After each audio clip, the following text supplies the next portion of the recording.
ராணிப்பேட்டை பணப்பாக்கத்தில் 9,000 கோடி ரூபாய் மதிப்பீட்டில் டாடா நிறுவன மகிழுந்து ஆலைக்கு அடிக்கல் நாட்டினார் முதலமைச்சர் ஸ்டாலின்.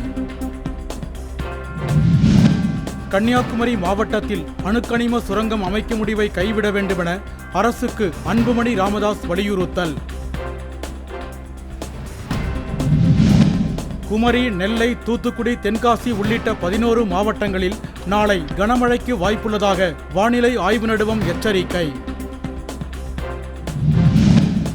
லெபனான் தலைநகர் பெய்ரூட் மீது நடத்தப்பட்ட தாக்குதலில் ஹிஸ்புல்லா தலைவர் ஹசன் நஸ்ரல்லா கொல்லப்பட்டதாக இஸ்ரேல் ராணுவம் அறிவிப்பு.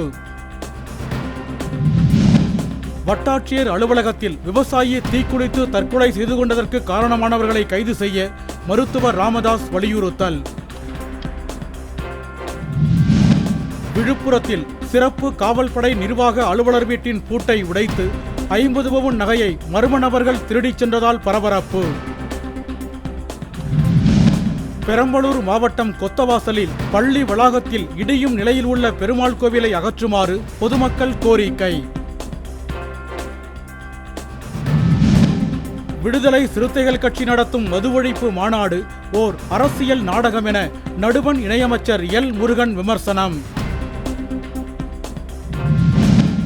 திருவாரூர் அருகே தொடர்வண்டியில் அடிபட்டு மேற்குவங்க தொழிலாளி பலி, தற்கொலையா விபத்தா என காவல்துறையினர் விசாரணை.